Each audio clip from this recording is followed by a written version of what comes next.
இதில் தடை செய்யப்பட்ட பொருட்கள் பேக்கிங் செய்ய பயன்படுத்தக்கூடிய பொருட்கள் இப்படி 2 வகையாக இருக்குது. இது வரைக்கும் பேக்கிங் செய்யக்கூடிய கவர்கள் அனுமதிச்சுட்டு இருந்தாங்க, இப்போ அனுமதிச்சுட்டு இருக்கிறாங்க. இப்போ தடை செய்யப்பட்ட பிளாஸ்டிக் பொருட்கள், அதாவது கேரி பேக்குகள், வாட்டர் டம்ளர்கள், வாட்டர் பாட்டில்கள், இப்படி ஒரு 28 வகையான பொருட்கள் நீலகிரி மாவட்டத்தில் உபயோகப்படுத்தக்கூடாதுன்னு தடை வச்சுருக்காங்க. அது தடை பண்ணிட்டாங்க. அதுக்கு நாங்கள் முழு ஒத்துழைப்பு கொடுக்குறோம். எந்த வியாபாரி தடை செய்யப்பட்ட பொருட்களை விற்றா நாங்களே முன்னின்று நடவடிக்கை எடுங்கன்னு சொல்கிறோம் அப்படின்னு தான் நம்ம சொல்லிட்டு இருக்கோம். இந்த மாதிரி ஒரு சூழ்நிலையில் இன்னைக்கு என்ன ஏற்படுதுனாக்கா, இந்த நம்ம மாவட்ட ஆட்சித்தலைவர் வந்தவுடனே வாரத்துக்கு ஒரு டைம் இவங்க ஆன்டி பிளாஸ்டிக் மீட்டிங் அப்படின்றத ஒன்று சப்ஜெக்ட் கொண்டு வர்றாங்க. முதல்ல அமிர்த்சர் இருக்கிற வரைக்கும் 2 மாதம் 3 மாதத்துக்கு ஒரு டைம் தான் ஆன்டி பிளாஸ்டிக் மீட்டிங் இருந்துச்சு. வாரம் ஆன்டி பிளாஸ்டிக் மீட்டிங் அப்படின்றது ஒன்று வருது.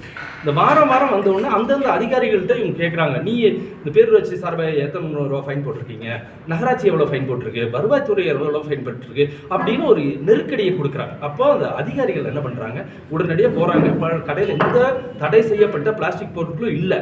உடனே இவங்க என்ன பண்ணுறாங்க, பேக்கிங் கவரில் எடுத்துட்டு 5000, 10,000, 15,000 அவங்களோட மூடுக்கு தகுந்த மாதிரி, அந்த கடையோட அவன் பேசுகிற தன்மையை பொறுத்த மாதிரி ஃபைன் போட்டு தொடங்குறாங்க. இதனால வியாபாரம் இன்னைக்கு செய்ய முடியாத ஒரு பதற்றமான ஒரு சூழ்நிலை இருக்கு.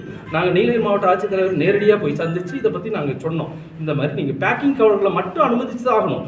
ஏன்னா 95% பொருட்கள் சமவெளி பகுதியிலிருந்து வருது. அது எல்லாமே மறு சுழற்சி செய்ய முடியாத பிளாஸ்டிக் கவர்களில் பேக்கேஜ் வருது. எங்க வியாபாரிகள் நாங்கள் பேக் பண்ற 5% பொருட்கள் மறு சுழற்சி செய்யக்கூடிய மறு பயன்படுத்தக்கூடிய பிளாஸ்டிக்கை தான் நாங்கள் உபயோகப்படுத்துறோம். அதனால நீங்க அனுமதி கொடுத்து தான் மேடம் ஆகணும் அப்படின்னு தெளிவாக சொல்லணும்.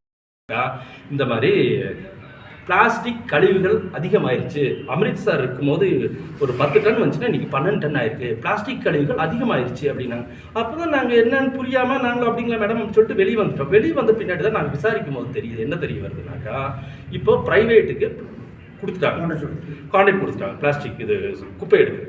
பிரைவேட்டுக்கு எடுத்த உடனே இவங்க என்ன பண்ணுறாங்க, ஒவ்வொரு மாதமும் 1 டன் 2 டன் அதிகப்படுத்திட்டே போகிறாங்க.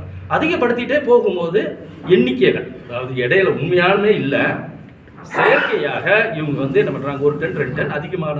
அப்போ இவங்க நினைக்கிறாங்க, போன மாதம் 11 டன் தான் வந்துச்சு, இந்த மாதம் 12 டன்னா, அடுத்த மாதம் 13 டன்னா. என்ன நீலகிரி மாவட்டத்துக்கு 1 லட்சம் பேர் அதிகமாக குடியேறிட்டாங்களா? ஒன்றும் இல்லை. அப்போ என்ன பண்ணுறாங்க, அதிகாரிகளை கூப்பிட்டு உடனடியாக எங்கள் வியாபாரிகளை மட்டும்தான் குற்றம் சுமத்துறாங்க. எங்கள் வியாபாரி தான் பிளாஸ்டிக் எல்லாம் உள்ளே கொண்டு வரோம், அப்போ வியாபாரிகளை போ அப்படின்னு சொன்ன உடனே வியாபாரிகள் உள்ளே போடுறது 5000, 10,000 ஃபைன். செய்திகளை உடனுக்குடனும் துல்லியமாகவும் தெரிந்து கொள்ள சப்ஸ்கிரைப் பண்ணுங்க.